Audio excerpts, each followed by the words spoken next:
On se retrouve pour un nouveau format un petit peu particulier parce que aujourd'hui j'ai avec moi Didier qui est traducteur de films et j'avais envie de vous proposer cette vidéo justement pour vous parler un peu des traductions de films. Alors il y a les aficionados de la VF comme moi, donc évidemment les acteurs de doublage ont besoin de traduction et de réadaptation au niveau des films, et vous avez les aficionados de la VO mais qui sont monolingues toujours comme moi et qui ont besoin de sous-titres pour pouvoir suivre leurs films et leurs séries favoris. Du coup, bonjour Didier. Bonjour. Je te remercie beaucoup d'être venu. Ça me fait vraiment très plaisir qu'on puisse discuter du coup de ton travail. Ouais, moi ça me fait plaisir de parler de mon métier. Donc, ouais. Super. Du coup, je vais te laisser nous en dire un peu plus sur ce que tu fais exactement. Ouais. Alors, je fais un peu. Je joue en fait dans les deux catégories. Je fais aussi bien de la VF que de la VOST. Donc aussi bien du doublage que du sous-titrage. C'est pas du tout le même exercice. Ça fait pas appel. Ça reste de la traduction, ça reste de l'adaptation. Ça fait pas appel au même. Disons que les critères, les contraintes ne sont pas les mêmes entre le doublage et le sous-titrage. Je fais plus de sous-titrage que de doublage. Après, je suis plus amateur de VOST que de VF. Tu veux dire plus amateur au niveau de la traduction? Alors, au niveau de la traduction et au niveau de... en tant que cinéphile. En tant que cinéphile, moi, je préfère la VOST. Ça fait très longtemps que je regarde des films en VOST. Et même sur des langues que je parle pas. Ouais. Je peux regarder un film en VOST si le film est japonais ou chinois et tout. Après, la VOST, à partir du moment où tu es dedans, à partir du moment où tu y as goûté, en fait, ça devient une habitude et tu regardes tout en VO, en fait, y compris les films ou les séries dont tu parles pas la langue. Mais c'est vrai que tu as souvent, moi je regarde, tu sais, en discutant avec beaucoup de cinéphiles, tu as vraiment la team VO, Ouais. Évidemment sous-titré, et tu as la team VF. Moi, tu vois, je suis très VF parce que je suis très attaché en fait aux acteurs qui font du doublage. Ouais. Tu vois, je pourrais t'en citer plusieurs, Dorothée Pousseau, Ouais, Emmanuel Curtil, tu vois, c'est tellement des voix que tu identifies. Mais tout à fait. Et quand c'est des films que tu as découvert enfant avec cette VF-là, que tu connais les répliques en VF, tu as un certain attachement. Et toi, du coup, quand tu es devenu traducteur sur les films, ça arrivait un petit peu comment, cette aventure? En fait, moi j'ai fait des études pour devenir traducteur-interprète. Et derrière, alors c'est pas arrivé par accident, mais un petit peu. C'est-à-dire que moi j'étais. Alors à l'époque en plus, la VOST, il n'y avait pas les plateformes comme il y a aujourd'hui, il n'y avait pas Netflix, il n'y avait pas tout ça. Donc la VOST était quand même quelque chose qui était moins répandu et surtout vraiment réservé au domaine du cinéma et en plus du cinéma en salle. Tu vois, il y avait vraiment et un peu sur Canal aussi à l'époque. Oui, parce que tu avais les sorties VHS. Voilà, mais c'est ça. Tu n'avais pas de choix de langue. Tu n'avais pas de choix de langue. Donc après, avec l'arrivée du numérique, du DVD, etc., tout ça, et à plus forte raison aujourd'hui avec les plateformes, et le streaming, ça a complètement, on va dire, la VOST a explosé et tu as beaucoup plus t'as en plus un public qui s'est créé là-dessus. Mais pour répondre à ta question, moi j'ai fait des études de langue, j'ai fait des études de traduction, et en fait, comme j'étais assez cinéphile, j'ai dit mais en fait, moi ça m'intéresserait de bosser là-dedans, et j'ai regardé un peu à l'époque, et j'ai contacté un labo de sous-titrage, donc qui fait toute la partie technique, en fait, l'incrustation des sous-titres dans l'image, qui recrutait à ce moment-là. Du coup, je suis rentré chez eux, j'y ai bossé 3 ans et demi, 4 ans.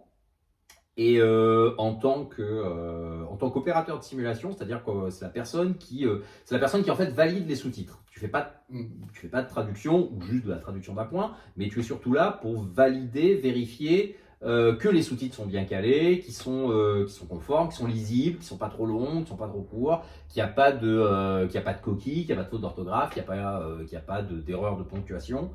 D'ailleurs, tu vois, c'est ça aussi que je me demandais quand on part sur de la traduction. Est-ce que tu vas travailler sur de la traduction littérale, c'est-à-dire reprendre vraiment je dirais la séquence, la phrase telle qu'elle est dite en Non. anglais, ou tu vas faire une vraie réadaptation? Tu adaptes. Alors, déjà, tu peux pas. En fait, tu ne peux pas traduire. Bon, déjà, on ne traduit jamais littéralement, mais tu ne peux pas traduire tout ce qui est dit et exactement ce qui est dit. Pour la bonne et simple raison que, dans le sous-titrage du moins, le sous-titre normalement apparaît au moment où le locuteur commence à parler, au moment où l'acteur parle, et disparaît quand il a fini.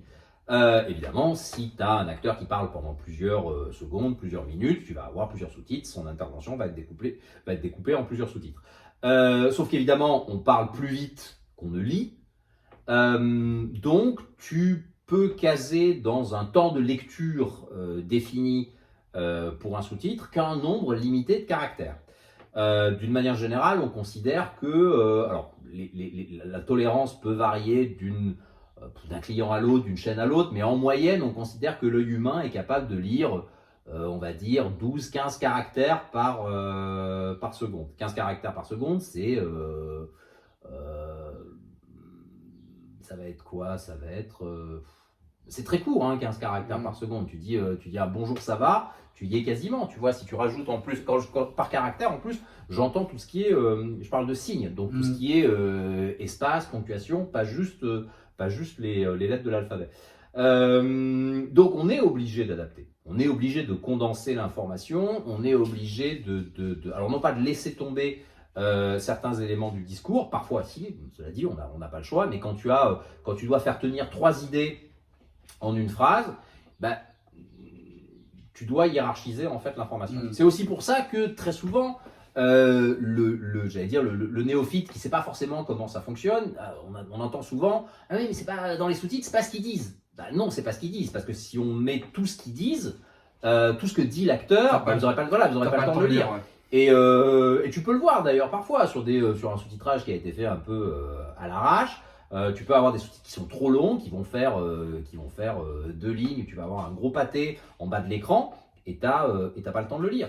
Donc oui, il y a un effort de réadaptation, de reformulation, et c'est tout l'enjeu et toute la difficulté de ce métier, qui est de se mettre dans la peau du personnage, parce que le personnage, dans la langue de départ, il a une façon de parler, un registre de langue.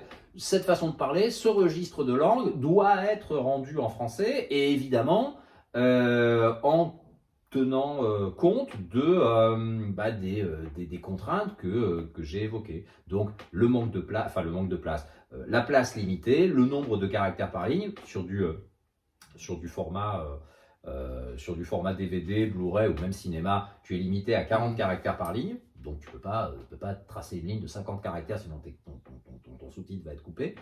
Donc voilà, tu as tout un tas de contraintes dont on n'a pas forcément connaissance quand on ne baigne pas dans ce milieu-là, mais qui font que c'est un travail qui est difficile, qui est exigeant.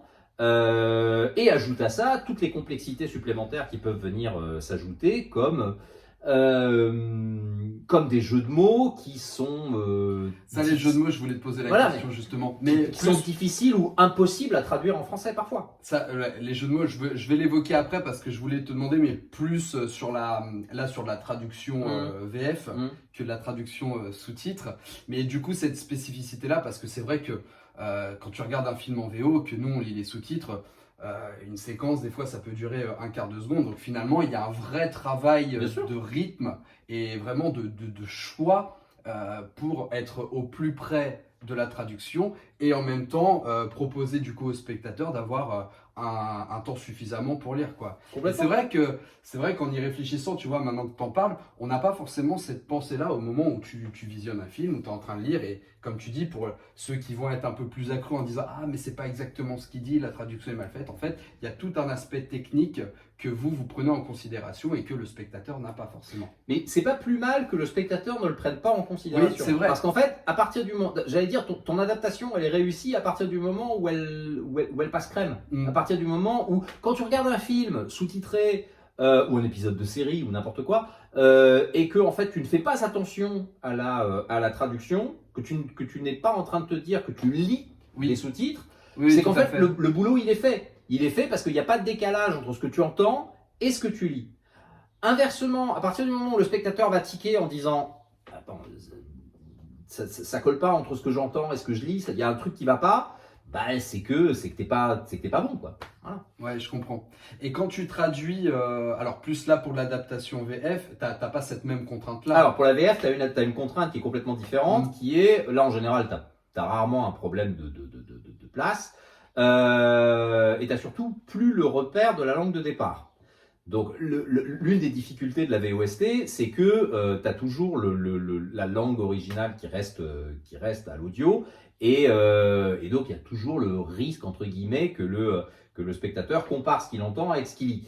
Donc tu peux pas trop... T'as peut-être le mouvement des lèvres voilà, aussi. Tu peux pas trop décoller. Là où effectivement dans la VF, la langue originale disparaît complètement, donc finalement tu peux faire dire ce que tu veux au personnage. La contrainte, c'est effectivement la synchronie labiale. Donc, en plus, excuse-moi, je te coupe. Ouais, vas-y. Mais en plus, en France, on est vraiment considéré comme un des meilleurs pays en termes d'adaptation. Complètement. Que ce soit sur la synchronisation. Tu vois ce qui se fait, ailleurs. Alors, je regarde en pas Europe, forcément. C'est pas très heureux. Hein. Mais je sais que la France a vraiment une très très bonne réputation sur la VF, et c'est peut-être aussi pour ça que je dirais, en France, on est beaucoup plus. On porte beaucoup plus d'affection à l'adaptation française. Après, ça a aussi ça a un inconvénient qui est que on est un pays qui a une très forte culture du doublage. Ça a bougé un petit peu effectivement ces dernières années, avec ce que je disais tout à l'heure, avec effectivement l'essor de Netflix, des plateformes, du téléchargement aussi. Donc le fait que beaucoup de gens l'essor des séries. Donc beaucoup de gens ont pris l'habitude de regarder des programmes en VOST. Mais on reste encore et toujours un pays du doublage avec des bons doubleurs et des bonnes VF. Voilà. Même les acteurs de doublage aujourd'hui ont développé... Enfin, je compare un petit peu de ce que j'ai connu enfant, parce que moi j'ai grandi dans les années 90 pour recontextualiser. Ouais. Mais tu vois, aujourd'hui, les acteurs qui font du doublage ont une certaine popularité qu'ils n'avaient pas forcément avant. Évidemment, je parle sous le contrôle des acteurs de doublage, mais c'est... bon, en tout cas, là, pour entrer en dehors du sous-titre et vraiment ciblé sur le doublage. Oui, et d'ailleurs, tout à l'heure, tu parlais de jeux de mots à adapter. Alors moi, tu vois, sur la VF, il y a un jeu de mots particulièrement qui m'a marqué parce que pendant des années, j'ai jamais compris ce que ça voulait dire. Ouais. C'est dans le film Menteur, Menteur avec Jim Carrey. Ouais. En fait, au tout début du film, t'as le petit garçon, le fils de Jim Carrey, t'as la maîtresse, tu sais, qui demande aux enfants ce que font leurs parents. Ça dit quelque chose, ouais. Et t'as le petit, il dit « Mon papa, il est menteur ». Ouais. Et la maîtresse comprend pas ce qu'il veut dire et il explique, il va en blouse noire défendre des gens au tribunal. Elle dit « Joue sur liar, lawyer ». Exactement, tu veux dire que c'est un avocat. Et pendant des années, j'ai jamais compris comment passer de menteur à avocat. Et c'est vrai qu'en regardant la VO, j'ai vu liar, lawyer, ce qui faisait beaucoup sens. Et là, je me suis posé la question, effectivement, comment tu orientes ton choix de traduction? Ça, c'est une horreur. T'as ça qui arrive sur ton bureau, va traduire ça. T'es là, tu dis, mais putain, en plus, l'anglais est très... l'anglais joue beaucoup là-dessus. Sur les assonances, sur... t'as beaucoup de mots en anglais qui sont des mots de 4 lettres ou de 3 lettres. Les verbes en anglais sont des verbes... T'as beaucoup de verbes qui sont très courts. En français, les mots de 3 lettres, les mots de 4 lettres, il y en a très peu. On dit en anglais, tu peux passer de mom à dad en changeant chaque fois une lettre dans le mot en 4 mots. Tu fais mom, tu fais mod, tu fais mad, tu fais dad. Tu vois, rien qu'en changeant chaque fois une lettre. Bon, ça en français, on n'a pas du tout les mêmes, on joue pas sur les mêmes syllabes, sur les mêmes permutations de lettres, etc. Donc dès que tu vas tomber sur un jeu de mots ou sur une astuce de langage du type de ce que tu viens de dire, ouais, ça peut être très très très très très compliqué à traduire en Parce français. que Et parfois t'es battu. finalement, tu n'as que deux solutions. C'est soit te dire, bon, bah, je reprends une traduction quasi littérale, comme ça a été fait Ouais. dans Menteur, Menteur, et tant pis pour le jeu de Et mots. tant pis pour le jeu de mots. Soit tu vas pousser une réflexion pour essayer de trouver un jeu de mots français équivalent. Et même aussi des fois sur les références de personnalités. Tu vois, je reprends par exemple Retour vers le futur. Ouais. Retour vers le futur, on a donc Marty McFly qui se fait appeler Calvin Klein Ouais. dans la VO. Et en français, on l'a repris Pierre Cardin. Ouais.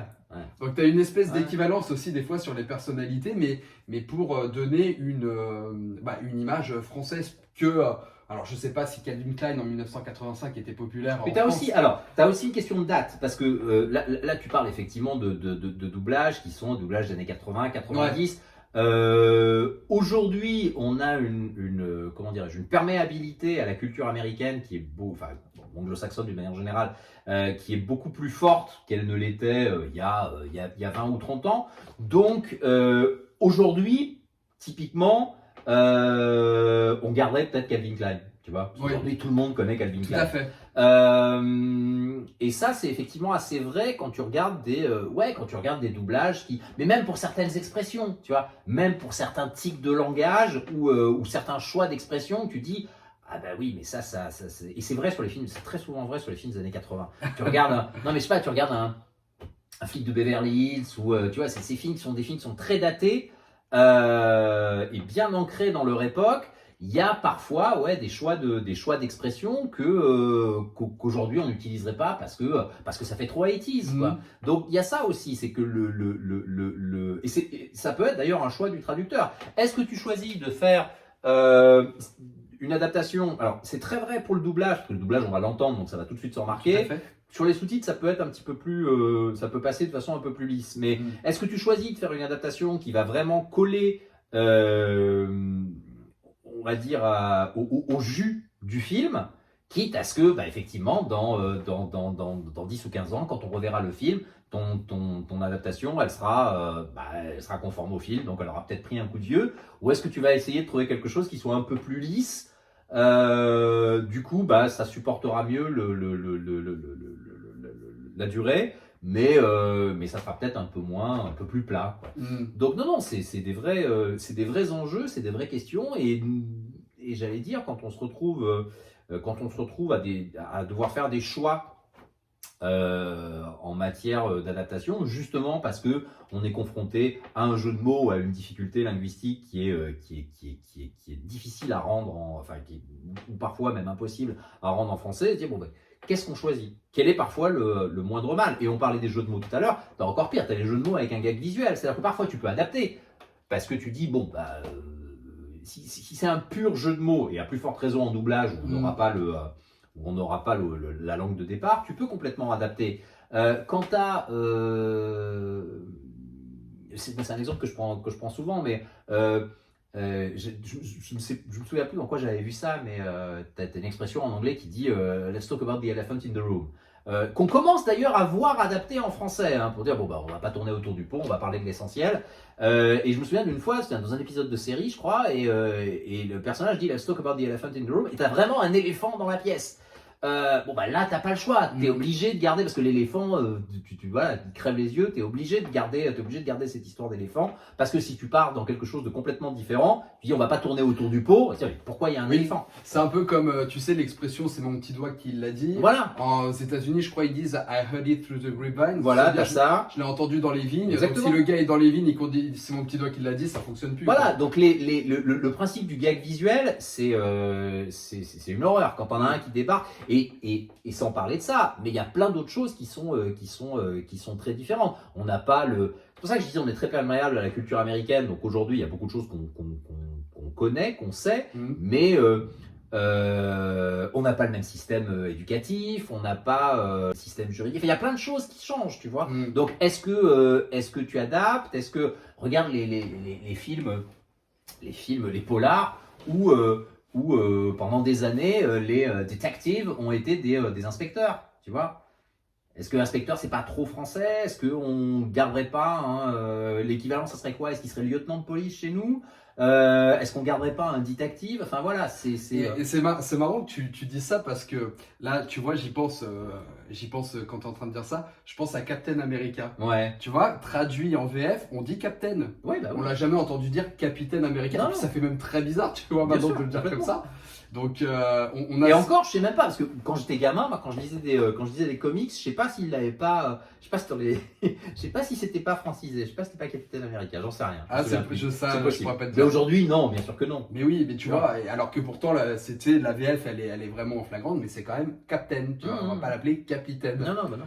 T'as plein d'enjeux et de difficultés qu'il faut contourner, surmonter, et comme je disais tout à l'heure, parfois t'es battu. Parfois, il y a des trucs où tu dis, bah là, non, là, il n'y a pas de solution miracle, il n'y a pas de. C'est le mieux que je puisse faire. Je pourrais pas rendre un truc qui soit parfaitement.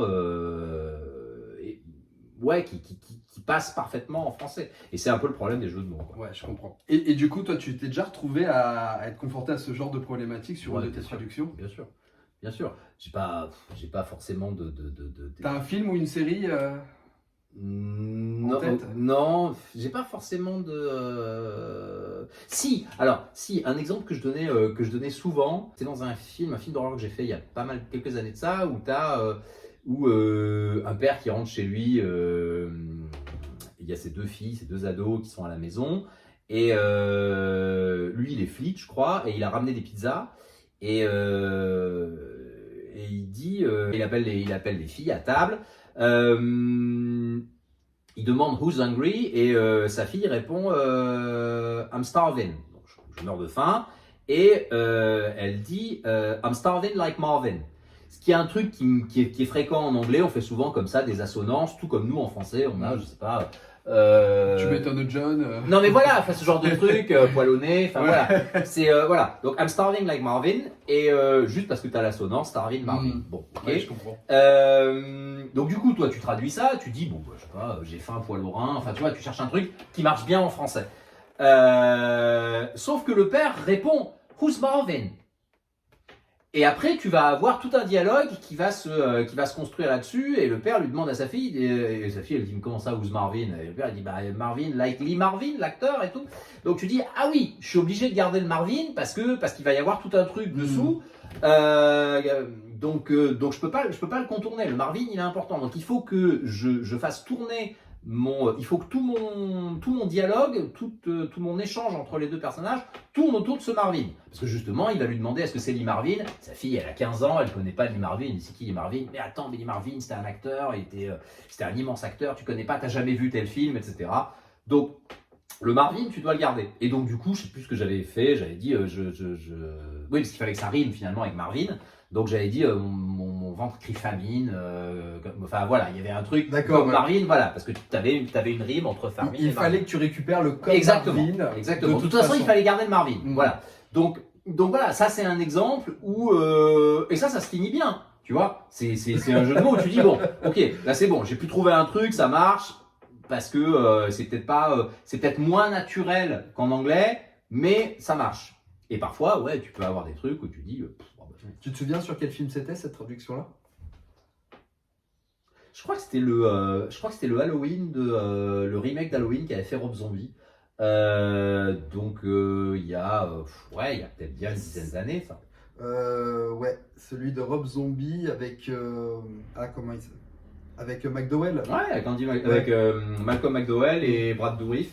Et ben c'est Brad Dourif qui joue le flic, rentre chez lui et qui a ce dialogue-là avec sa fille. Et donc cette traduction-là, tu l'avais fait pour le sous-titre ou pour le sous-titre? Ouais, parce qu'à l'époque, je faisais. C'est pour ça que je te dis, c'est vieux. À l'époque, je faisais quasiment pas de VF. Je faisais pas de VF, même d'ailleurs, je faisais pas de doublage. Donc c'était que du. Donc en fait, t'avais vraiment, sur les films, t'as vraiment deux traducteurs. T'as le traducteur qui va s'occuper des sous-titres. Alors oui et non. Et le Tu traducteur qui va as s'occuper de la VF. t'as beaucoup de traducteurs qui font les deux. Voilà. Après, moi je faisais que de la VOST parce que, comme je disais tout à l'heure, déjà c'est pas le même exercice. Donc t'as vraiment un coup de main à prendre et pour pouvoir être capable de faire les deux. Après, c'est vrai que c'est plus pratique parce que, notamment pour un client ou un distributeur, quand tu travailles avec un traducteur et que le traducteur va faire la VOST, il va faire aussi la VF parce que déjà il connaît le film, etc. Donc voilà. Mais moi, je faisais que de la VOST, c'était plus par goût qu'autre chose en fait. Ouais. Parce que j'aimais pas la VF et voilà. Puis à un moment, je m'y suis dit, il faut gagner plus d'argent. Non, mais cela dit, c'est vrai, on reste quand même, comme je disais tout à l'heure, on reste un pays où la VF marche beaucoup, surtout en salle. Donc oui, en termes de droits d'auteur, tu touches plus sur les doublages que sur les sous-titrages, c'est évident. Oui, je comprends. Voilà. Il y a des films ou des séries qui t'ont marqué plus que d'autres sur tes traductions? Alors que ce soit en termes, tu sais, de travail, de difficulté d'adaptation, ou juste parce que les films en eux-mêmes t'ont marqué. Alors, il y a eu une époque où je faisais beaucoup. Ça s'est un peu calmé, ça, j'en fais plus trop. Mais il y a eu une époque où je faisais beaucoup de tout ce qui était les bonus des DVD à l'époque, la grande époque, au début de l'explosion du DVD, où effectivement tu achetais une édition collector avec 3h40 de bonus. Bon, voilà, t'avais. Je plaide coupable. Non, mais voilà, on a tous fait ça. T'avais énormément de. Et puis là, t'as pas de doublage. Là, c'est vraiment. Ah, bah non, là, c'est que le bonus, c'est que de la VOST. Donc, t'avais, oui, 3-4 heures de bonus à faire. Et ça, ouais, ça j'en ai fait beaucoup. Et souvent sur des. Alors, sur des titres où j'avais pas eu la chance de faire de faire l'adaptation du film, quoi. Donc c'était toujours cool de pouvoir faire les bonus et les interviews des réalisateurs, les commentaires audio. Ça aussi, j'en ai fait des commentaires audio. J'ai fait à l'époque, j'ai fait les commentaires audio des versions longues du Seigneur des Anneaux, donc 3h40 où tu as Peter Jackson qui parle, tu reçois un fichier qui fait je sais pas, 3500 sous-titres, là tu dis bon allez. Donc si on a regardé le DVD bonus du Seigneur des Anneaux, on sait que c'est toi qui alors sur les audiocoms, ouais, mais les audiocoms c'était les trucs qui étaient regardés par les cinéphiles, par les fans du film. Bon, tu me diras, les éditions collector comme ça sont achetées généralement par les cinéphiles. C'est pour les fans, quoi. Mais bon, sachant que ouais, 3500 3000 ou 3500 sous-titres, c'est énorme. Pour donner un ordre d'idée, un film de 2 heures qui est on va dire plus ou moins bavard, normal quoi. En moyenne, tu vas tourner à 1000 sous-titres, 800 si ça parle pas trop, 1002 si ça parle un peu plus. Si tu vas dans si tu es sur un film d'action, tu seras peut-être plus proche des 700 sous-titres. Ou un film d'horreur où tu as beaucoup d'ambiance et pas beaucoup de dialogue, tu seras peut-être plus proche des 700 sous-titres. Si tu es inversement sur une comédie, ça parle beaucoup en général. Si tu es sur une comédie ou une comédie dramatique. Sur un Tarantino. Ou sur un Tarantino, ouais, tu seras facilement plus proche des 1005, des 1006. Là, dernièrement, j'ai bouclé un film qui faisait, quasiment 2000 sous-titres, quoi, sur un film de 2h30. Donc, et ça te prend combien de temps de travail, ça? Alors, c'est une question à laquelle on a souvent droit et à laquelle on ne peut pas répondre. Parce que tu espaces, j'imagine, sur ton travail. Et deux, c'est hyper variable. En fait, tout dépend le matériau de départ. Parce que tu peux dire que c'est pas tant le nombre de sous-titres ou ça va être la difficulté du matériau de départ. Tu peux avoir un film de 2 heures qui fait je parle vraiment pour le sous-titrage plus que pour une VF. Mais sur une VF c'est pareil, l'exercice va être différent, mais tu vas pas avoir les mêmes contraintes. Donc pour un sous-titrage, tu peux avoir un film qui fait 2 heures, qui est très bavard, mais qui passe tout seul, parce que c'est principalement parce que soit c'est un film d'action. Je veux dire, au niveau de la facilité des dialogues. Il n'y a pas pas un travail. C'est pas l'enjeu du film, donc ça va pas être très très très difficile. Et donc ça va aller assez vite. Et inversement, tu vas avoir un film où tu vas avoir moins de sous-titres, tu vas peut-être en faire que 700. Mais il y a énormément de jeux de mots. C'est pour ça que typiquement tu peux passer beaucoup plus de temps sur un épisode de sitcom qui fait 30 minutes, parce que les épisodes de sitcom c'est lourd, mais ça fuse, les mecs ils parlent tout le temps, t'as des gags, t'as des jeux de mots à répétition, t'as en plus les rires du public derrière, donc tu peux pas mettre de la merde, faut quand même que ce soit marrant. Donc tu peux passer beaucoup plus de temps sur un épisode de sitcom qui va durer 20 minutes et qui va faire 5 ou 600 sous-titres, que sur un film de 2 heures qui va faire 1000 sous-titres, mais qui sera peut-être plus facile à traduire.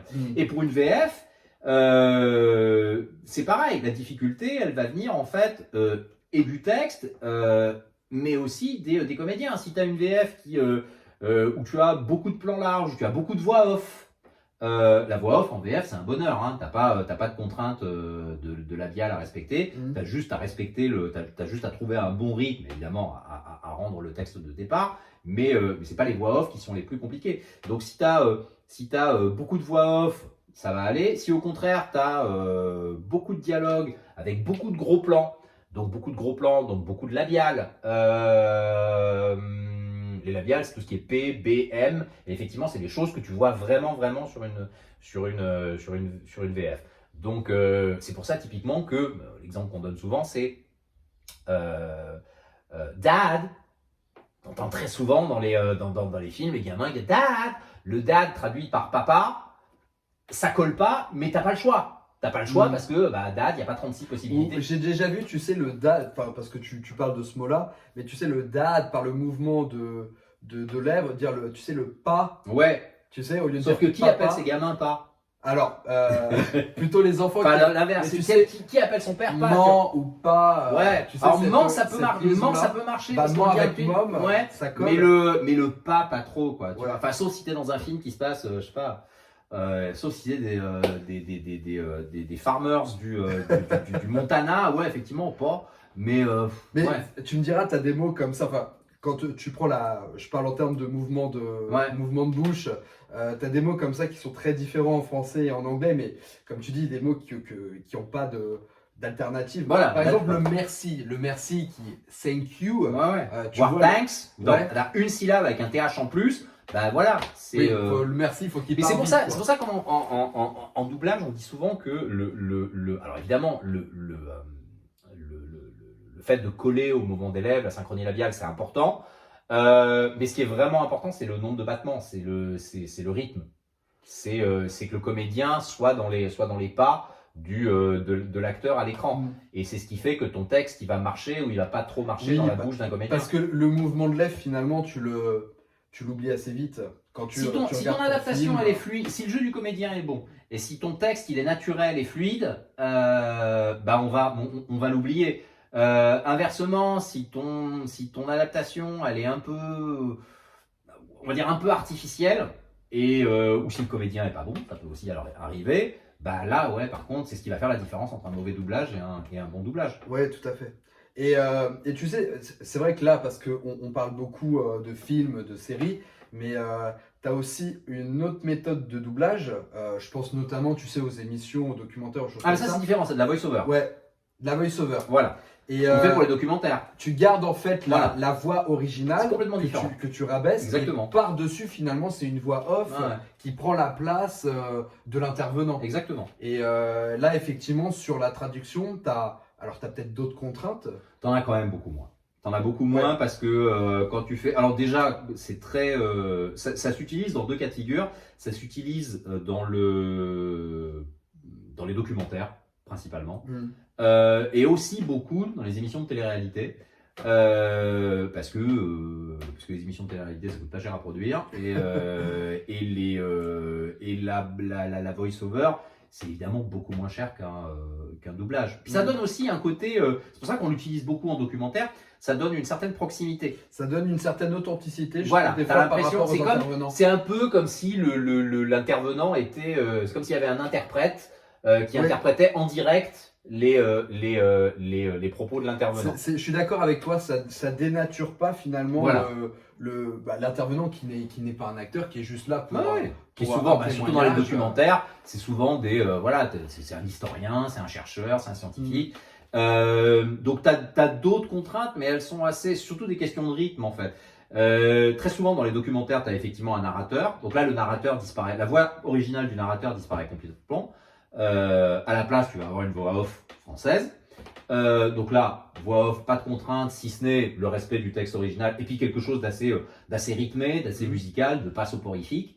Et pour les intervenants, alors tu as dû t'en rendre compte, mais quand on a comme ça de la voice-over, très souvent, la voix française démarre légèrement en retrait. C'est-à-dire que l'intervenant commence à parler dans sa langue, et puis le niveau de son chute et la voix française arrive par-dessus. Et pareillement, la voix française s'arrête en règle générale un peu avant la fin du discours de l'intervenant. Donc tu as toujours finalement un temps de parole en français qui est un petit peu plus court que le temps de parole de la langue originale. Voilà. C'est un petit peu les seules contraintes qu'on a. Et là aussi, faire quelque chose d'assez... c'est très souvent de l'interview ou ou du moins c'est pas des dialogues écrits. Tu vois. Donc tu peux avoir par exemple un intervenant qui va chercher ses mots, qui va faire exactement ce que je fais actuellement, c'est-à-dire qu'il va peut-être buter sur une phrase, etc. Donc ça, c'est des choses qu'on ne rendra pas dans la voice-over. On fera une adaptation ce sera fluide, plus, ça sera plus lisse. homogène. Et l'important, c'est toujours le rythme de manière à ce que, une fois de plus, à ce que ton travail soit complètement disparaisse. En fait, soit complètement oublié par le spectateur. Le spectateur, il n'est pas là pour s'extasier sur ta voice-over ou sur tes sous-titres ou sur ton doublage, il s'en fout. Lui, il est là pour profiter du film, profiter de l'épisode de série, profiter du documentaire. Donc en fait, ça doit profiter comme si de base le produit était de sa langue maternelle. Quoi. Exactement. Et en fait, le meilleur compliment qu'on puisse te faire sur ton adaptation, c'est si tu demandes à quelqu'un, t'en as pensé quoi des sous-titres? Si la personne te dit, je sais pas, j'ai pas fait gaffe. Très bien, c'est parfait. Ça veut dire que tu as fait ton job, quoi. D'ailleurs, qui valide les sous-titres que tu vas rendre quand tu fais une traduction? Le client, en fait. Le client et le... Alors, quand tu fais une traduction, normalement, parce que malheureusement, ça n'est pas toujours fait, ce qui explique que parfois, des sous-titrages ne soient pas bons. C'est-à-dire que tu le vois, hein, tu dis, oh, il n'y a personne qui est repassé derrière. Mais normalement, quand tu fais quand tu sous-titres un film, donc tu rends ton adaptation, et tu vas avoir ce qu'on appelle une étape de simulation, qui est un processus de simulation, qui est ce qu'on appelle une vérification, en fait. Ça, c'est pour le sous-titrage. Pour la VF, c'est différent. Qui est une étape de vérification des sous-titres. Donc, en fait, en général, ça a lieu dans le labo de sous-titrage.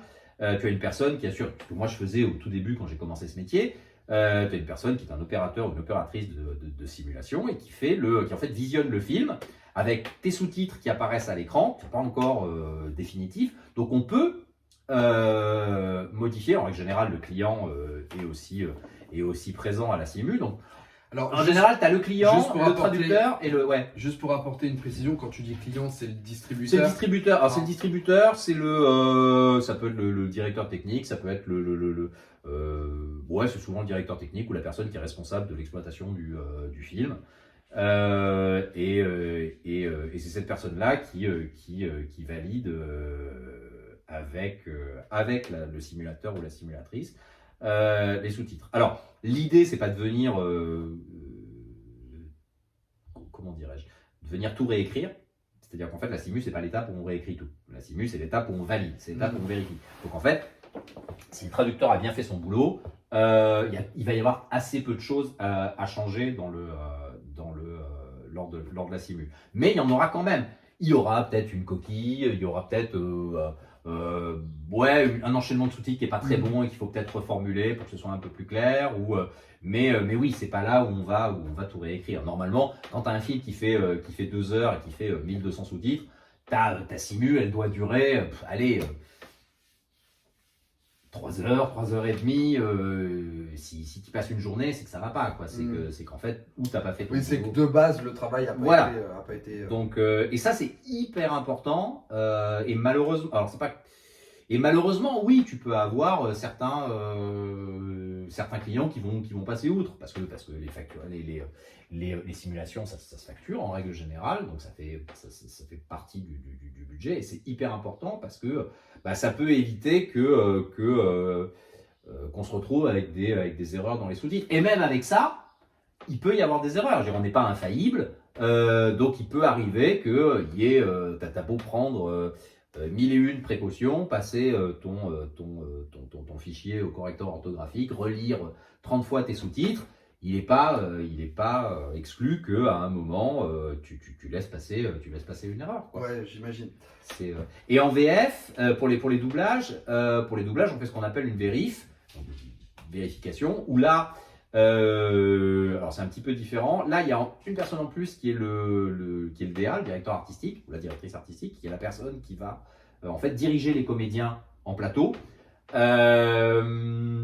D'ailleurs, tu vois, justement par rapport à ça, donc comme tu as quand même en plus je dirais, du traducteur qui a proposé une VF, souvent aussi, alors je parle sous ton contrôle, mais il me semble que c'est moins le cas aujourd'hui. Tu avais aussi des fois carrément les acteurs qui faisaient de nouvelles propositions sur la traduction. Bien sûr, mais c'est ce que me disait un DA avec lequel je bosse, j'ai bossé plusieurs fois, qui me disait il est rare, enfin il n'arrive quasiment jamais que lors d'un enregistrement, tu changes pas le texte. Tu changes pas le texte parce que tel ou tel passage passait peut-être bien au moment où tu as fait la vérif, et puis le comédien, il l'a pas forcément en bouche, il accroche un petit peu sur tel ou tel mot, ou sur l'instant, on a une meilleure idée ou un truc, et ça va être, ça va être changé in situ, et c'est ce qui sera gardé finalement au moment de l'enregistrement. Donc oui, ça peut bouger. Il ne faut pas oublier que de toute façon, c'est un métier dans lequel il faut être modeste. Voilà. Il ne faut pas oublier que on est avant tout là pour servir les intérêts du film, ou de la série, ou du documentaire, enfin bref, du programme sur lequel tu travailles. Donc le but du jeu, c'est ce que je disais, c'est de se faire oublier. C'est de se faire oublier et de faire en sorte que personne ne prête attention à ce que tu as fait. Voilà.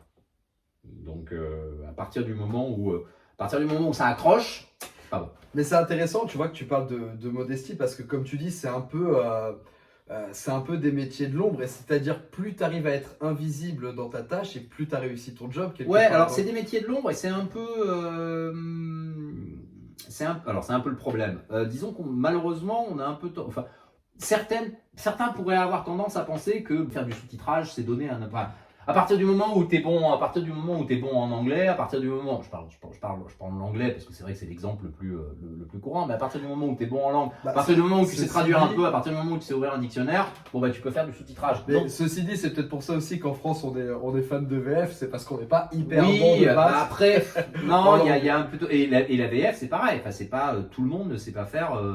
Tout le monde n'est pas bon pour écrire une VF. Et il y a un autre truc auquel dont j'ai pas parlé tout à l'heure, qui est qu'il faut prendre en considération et qui peut aussi énormément rallonger le temps que tu vas passer à l'écriture d'un doublage, c'est les ambiances.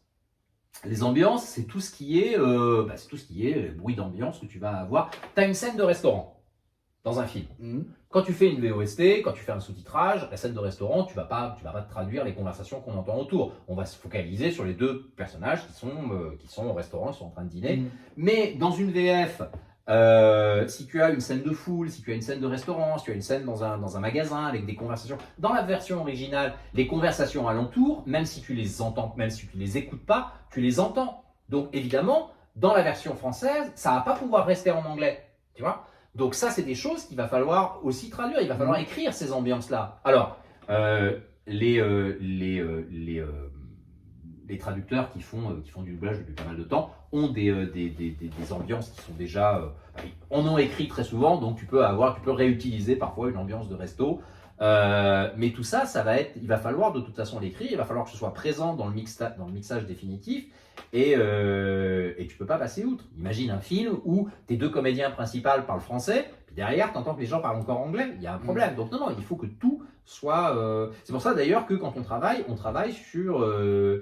alors, et sur la VO, et sur ce qu'on appelle la VI. La VI, c'est la version internationale du film, c'est-à-dire c'est une version du film à laquelle on a accès, qui a toutes les pistes son, enfin tout le son original du film, sauf les dialogues. Voilà. Les dialogues ont disparu. Donc ça permet aussi de voir chez toi, quand tu testes tes différentes possibilités d'écriture, ça te permet de voir si telle ou telle phrase se colle bien à la scène, se cale bien dans le rythme, colle bien aussi au mouvement des lèvres des comédiens, et te permet finalement de valider ou non ce que tu as choisi pour tel ou tel passage du film. Voilà. D'ailleurs, tu me disais là, quand on reçoit le film, parce que toi tu travailles de chez toi, quand tu fais de la traduction. Pour l'écriture, ouais. Alors au niveau du visionnage, parce que j'imagine que tu regardes le film une première fois avant de proposer un sous-titre, j'imagine que tu as des accords de confidentialité. Comment ça se passe au niveau du visionnage? Bah, en règle générale, ouais, tu récupères le film. Alors quand j'ai commencé ce métier, on les recevait par coursier en VHS. Ça a bien changé. Non, bah, tu le récupères sur la plateforme du client, sur le site du client, et puis tu le visionnes. Après, évidemment, oui, tu as des accords de confidentialité, qu'est-ce que je peux te dire d'autre? Ouais, tu dois pas normalement parler de ce sur quoi tu Oui, travailles. parce que forcément, tu découvres le film avant tout Voilà. le monde. T'as une vraie crainte surtout aujourd'hui, t'as une vraie crainte du piratage de la part des distributeurs. Après, le piratage, c'est pas des traducteurs qui viennent. Hein. On va pas non, mais on va pas se tirer des balles dans le pied, donc non. Non, généralement, le piratage, c'est une fois que le film est traduit. Bah, ouais, c'est que ça plus ça, intervient. tu vois. Ou alors tu vas avoir, tu vas avoir des apprentis traducteurs qui vont s'amuser à faire les sous-titres. Parce qu'aujourd'hui, c'est pour ça que je disais, c'est quand même un vrai métier, parce on s'imagine que tu le vois parfois hein, sur ce qu'on appelle les fansubs, qui sont traduits par n'importe qui, et le résultat, bah, c'est n'importe quoi. Donc voilà, non, c'est un vrai métier. Et alors, il y en a qui le font bien. Je parle pour les fansubbers, hein. Il y en a qui le font bien. Et puis il y en a où tu dis, bah non, fais pas ça, quoi. Alors c'est gentil, hein, ça part d'une bonne intention, c'est pour rendre service. Mais non, laisse faire des gens dont c'est le métier, quoi. Oui, c'est sûr. Et quand il s'agit de séries, Ouais. tu vas traduire l'intégralité de la saison ou tu vas travailler sur un épisode? Non, et pas sur un en autre général, en général, tu as la saison, en amont. Voilà. Ou si tu as pas tous les épisodes, tu en as quand même quelques-uns, quoi. Et puis c'est fréquent aussi que sur les séries, on travaille avec je travaille en binôme, c'est-à-dire que on est deux traducteurs, tu en as un qui fait, et on se partage les épisodes. On peut aussi travailler avec les personnes qui font, enfin moi c'est ce que j'ai fait il n'y a pas très longtemps sur une série où on travaillait avec un binôme de traducteurs qui eux faisaient la VF. Voilà, parce que on était 4, 2 traducteurs sur la VF, 2 traducteurs sur la VOST. Tu peux aussi avoir les mêmes traducteurs et sur la VF et sur la VOST. Mais voilà. Après, moi, j'ai pas fait de grosses, enfin, de séries en 25 saisons, quoi. C'est plus de la série en ouais, 6, 10 épisodes, voilà. T'as des séries en exemple que tu as traduit? Non, je ne vous en parlerai pas, monsieur. Dommage. Et quand tu as des films, je dirais qu'ils sont multilangues. Je sais pas, je prends comme ça en exemple Da Vinci Code où tu vas avoir de l'italien, tu vas avoir du français, tu vas avoir de l'anglais. Ça se passe comment au niveau de la traduction? Alors, tu prends tout, normalement. Bah, là, ça m'est arrivé. C'est vrai qu'on l'a pas précisé. Toi, tu traduis l'anglais. Anglais, espagnol, et je travaille aussi beaucoup sur des films chinois et coréens, mais en binôme avec une traductrice native chinois ou coréen. D'accord. Oui, donc, mais normalement, tu prends tout parce que le spectateur, en fait, il va pas prendre que l'anglais, tu vois. Donc, alors, il y a plusieurs cas de figure. Soit si tu je dis une bêtise, hein, mais tu es sur un film où tu as des dialogues anglais, tu as des dialogues russes. Tu vas prendre la série Stranger Things, tu as ces deux langues-là. Bon, toi, tu es apte à traduire la partie anglaise, mais tu n'es pas apte à traduire la partie. Non, mais souvent dans le script, parce que tu reçois un relevé des dialogues, et donc souvent dans le relevé des dialogues, tu as déjà l'autre langue qui a été rendue en anglais. D'accord, ok. Voilà. Donc en fait, l'anglais va servir de langue pivot, et toi tu vas te baser, tu vas partir de l'anglais qui est déjà une traduction du russe. Avec le risque que malheureusement c'est le cas, c'est pour ça que c'est toujours bien d'avoir un traducteur qui parle la langue oui, parce que tu as un peu une traduction en seconde. Voilà, c'est ça. Bah, c'est le principe du téléphone arabe. Hein. Toutes les fois que tu perds 10%. Tu perds 10%. Donc il y a un moment où tu peux te retrouver avec quelque chose qui a plus rien à voir avec l'original. Donc l'idéal, c'est de trouver effectivement, c'est d'avoir un traducteur qui parle la langue en question. Maintenant, c'est quand même très souvent le cas où surtout pour des films ou des épisodes de séries où tu as où ça concerne, on va dire, juste un petit tronçon, tu vois. Si tu as, je sais pas, 4-5 phrases d'italien dans un film et que tu parles pas italien, déjà tu peux peut-être t'y retrouver, et puis bon, tu as forcément dans tes connaissances un traducteur qui est italien à qui tu peux demander un coup de main, disant bon tiens là j'ai 4 phrases, j'ai mis ça, c'est conforme, il n'y a pas de souci, je suis pas trop éloigné du non c'est ça, et voilà.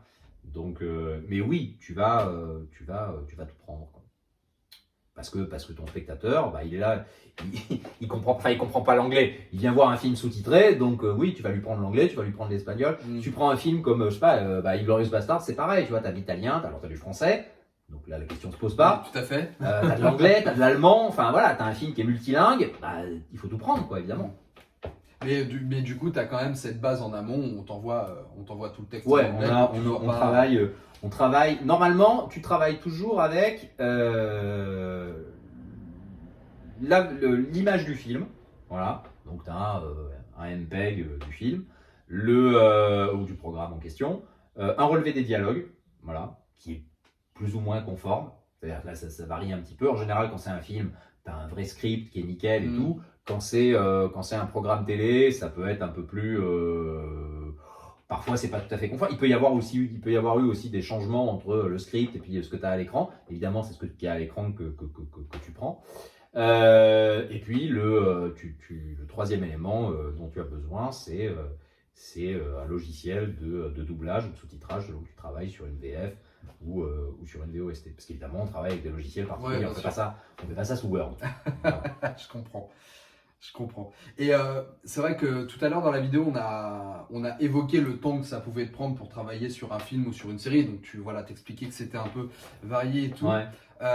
Moi, la question que je me posais, c'est généralement quand un distributeur va demander la traduction. Ouais. Il prévoit de vous contacter à peu près combien de temps avant la sortie du programme?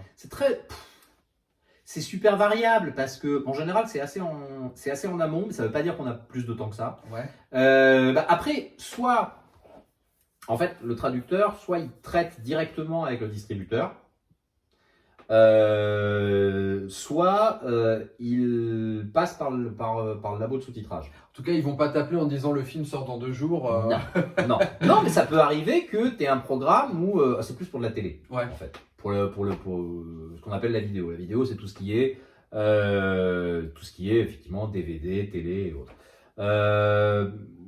Ouais, là, ça peut arriver que on a tel truc à faire et tu as un délai qui est assez court. En général, sur les films, tu as un délai qui est plus confortable. Plus confortable, ça ne veut pas dire 3 mois.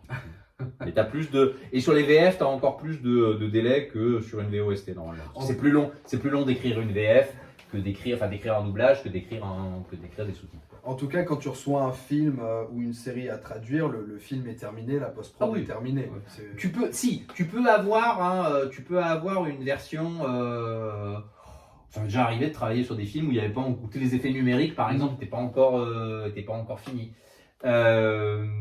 Mais oui, on est dans les dernières, dans la dernière ligne droite. Ouais. Et de toute façon, si tu travailles sur, il peut aussi arriver qu'il y ait un remontage du film. Ça m'est arrivé régulièrement. C'est-à-dire que tu as une première, tu vas travailler sur une version du film. Tu vas faire ton adaptation. Il va y avoir une simule, l'adaptation sera validée par le client, etc.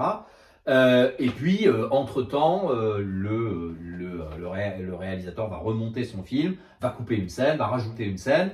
Donc, il va falloir reprendre ton adaptation, traduire la scène supplémentaire éventuellement. Donc, tu vas reprendre tes sous-titres. Ils vont être recalibrés sur la nouvelle version du film. Il y aura peut-être des ajouts à faire. Et pareil, ça supposera une nouvelle simulation, une nouvelle vérif pour vérifier que c'est pareil, cette fois, c'est calé et ça correspond bien à la nouvelle mouture du film. Donc oui, ça peut arriver que tu aies un travail de réécriture sur un film qui a bougé. Ouais. Ça arrive, ça peut arriver dans le cadre d'un festival, par exemple. Tu as un film qui a été présenté, qu'il a fallu finir pour présenter à un festival, et puis lors de la sortie salle, le film a bougé un petit peu, ou il manquait le générique de fin, par exemple, qui a été rajouté après. Donc, voilà. D'ailleurs, là, vu qu'on est en plein festival de Cannes, tu as bossé sur des films qui sont présentés au festival? Ouais. Tu as le droit de nous dire lesquels? Non. Non. Après, pas en sélection officielle. Enfin, pas en compétition. Pas en compétition. Ouais, j'en ai un qui est hors compète et les autres qui sont ou à la quinzaine ou à un certain regard. Et question bête, je m'attends à la réponse, mais j'ai quand même envie de te la poser. Est-ce qu'il y a des prix pour les traducteurs? Alors, il y en a. Il y a. Après, c'est un petit milieu, hein, le milieu de le milieu du sous-titrage. En tout cas, c'est pas le milieu qui est le plus médiatisé dans le. Non. Je dirais dans le cinéma. Personne ne sait qu'on existe. On s'en doute, et mais on c'est sait pas. très bien comme ça. Non, il y a l'ATA, qui est l'association des traducteurs et auteurs d'audiovisuel, qui chaque année décerne des prix. Bon, c'est un syndicat professionnel et qui décerne des prix à la meilleure adaptation, enfin meilleur sous-titrage, meilleur doublage, meilleur doublage d'un film d'animation. C'est un petit peu différent le film d'animation. Voilà. Meilleur doublage de série ou documentaire. Enfin, je sais pas, ils ont 4-5 prix comme ça. Et tu peux être.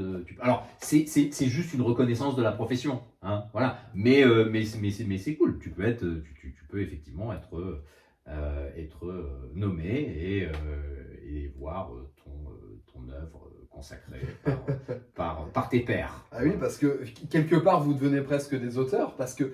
Mais on est des auteurs, on a un statut d'auteur. Mais c'est ça, tu as une vraie réflexion. On en parlait en début de vidéo, le côté réadaptation, des fois passer du temps peut-être à aller chercher un nouveau jeu de Bien mots, sûr. à faire tout ça. Enfin, moi, c'est ce que je disais. on a une vraie réflexion d'auteur. J'ai eu enseigné j'enseignais justement la traduction audiovisuelle en master, et c'est un truc que je disais régulièrement à mes étudiants. Je disais il faut avoir une bonne plume.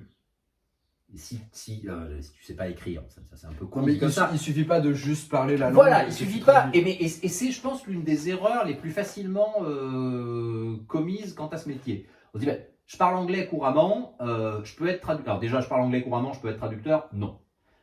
Mais je parle anglais couramment, je peux faire des sous-titres? Non plus. Déjà, il faut être surtout irréprochable dans la langue d'arrivée. Donc en fait, c'est plus la maîtrise de sa langue maternelle qu'il faut. Et puis oui, il faut avoir un vrai talent d'écriture. Il faut être capable de se mettre dans la peau des comédiens. Il faut être capable de se mettre, enfin plus que dans la peau des comédiens, dans la peau des personnages, de manière à trouver un texte qui colle au sentiment du personnage, à la façon dont il le dit, si c'est pour le doublage, au rythme, à tout ce qui est implicite aussi, parce qu'il n'y a pas que le texte lui-même, il y a aussi une impression, un regard, un soupir dans une phrase, etc. Et ça, c'est des choses que tu dois prendre en considération lors de l'écriture de ton texte. Ah oui, c'est vrai que... Et c'est marrant parce que c'est souvent des fois les métiers qui demandent certaines spécificités, une certaine complexité, et comme tu le disais, quand la complexité ne se voit pas, c'est que le travail a été bien fait, quoi. Après, c'est de la déformation professionnelle, donc c'est vrai que quand toi tu bosses là-dedans, bah oui, si des sous-titres sont pas bons, tu le vois. Tu vois, si une VF est pas bonne, tu le vois aussi. Là où peut-être que le spectateur lambda qui est juste venu pour kiffer le film, lui ça va pas forcément le choquer. Parfois c'est un peu plus... Voilà. ça peut être plus gênant. Ouais, Voilà. je comprends. Moi ça m'est déjà arrivé d'avoir des potes qui me disent « Ah putain, je suis allé voir tel film au cinéma. Oh là là, les sous-titres c'était pourri et tout machin. » Donc après, en général, tu te renseignes pour savoir qui les a fait. Et non, mais voilà. Ça t'est déjà arrivé, toi, qu'on te fasse ce genre de retour, qu'on parle de sous-titres sur lesquels tu aurais pu travailler, sans forcément qu'on sache que tu as travaillé dessus, mais non, qu'on puisse te faire une réflexion. Non, mais alors, ce qui est sûr, c'est que si je revoyais aujourd'hui les sous-titres que j'ai fait il y a 10 ans, ouais, je pourrais tout réécrire. Mais ça, c'est normal. Mais même si je revois des sous-titres que j'ai fait il y a une semaine, je vais vouloir changer des trucs. On n'est jamais, enfin tu vois, 100 fois sur le métier, remettez votre... Oui, mais parce que tu vas avoir ce regard toujours un peu technique, voilà, sans avoir ce côté un peu méta des fois, ouais. de te dire bon bah là, ok, j'ai traduit. C'est le dur de film, lâcher, hein. mais j'ai juste envie de regarder le film parce que le film me plaît. Ouais. Non, c'est dur de lâcher, c'est dur de se dire bon bah allez, ça y est, c'est bon, arrête. Voilà. Mais oui, il y a forcément des trucs. Enfin, moi j'ai 20 ans de carrière derrière moi, donc oui, il y a forcément des trucs que j'ai faits qui ne doivent pas être terribles. Hein. Et donc si on me les mettait sous le nez en me disant je dirais c'est pas bon. Et inversement, il y a des trucs dont tu peux être particulièrement fier parce que c'est comme tout. T'as beau faire ton travail de la façon la plus professionnelle qui soit, il y a des programmes sur lesquels tu es plus à l'aise, tu vois, parce que tu as aimé le film et donc du coup tu es bien dedans et oui, et tu vas avoir une facilité d'écriture qui sera forcément plus présente qu'un film que tu n'as pas du tout aimé. Et où tu vas être obligé de faire ton travail de la même façon et être tout aussi professionnel. Mais comme le film te plaît pas, tu es peut-être un peu moins... Enfin, je sais que moi, je fonctionne comme ça. Il y a une part de ressenti qui est hyper importante. Et même si j'essaye de la mettre de côté et de dire, bon, tu es là pour faire ton boulot, donc sois pro, etc. Bah ouais, tu peux pas empêcher tes sentiments d'intervenir. Quand tu aimes bien un film, c'est un métier de passionné. Donc si t'es pas passionné par ce que tu fais, fais autre chose, quoi. Oui, c'est sûr que si tu regardes un film qui te plaît pas, tu vas peut-être pas avoir ce ressenti de l'inspiration de la traduction. Ou si le film est pas bon, parce que ça arrive aussi. Oui. Tu choisis pas forcément sur quoi tu bosses, hein. Donc tu fais la film, tu dis voilà, c'est mauvais. Et donc bon, tu vas quand même faire une bonne adaptation, mais tu seras moins dans le move que si tu travailles sur un film où vraiment tu te dis ah ouais, non, là c'est. Parce qu'au contraire, tu seras même super content et super fier de pouvoir travailler sur ce film-là. Donc oui, Et dans tous les cas, il faudra que le boulot soit fait et bien fait.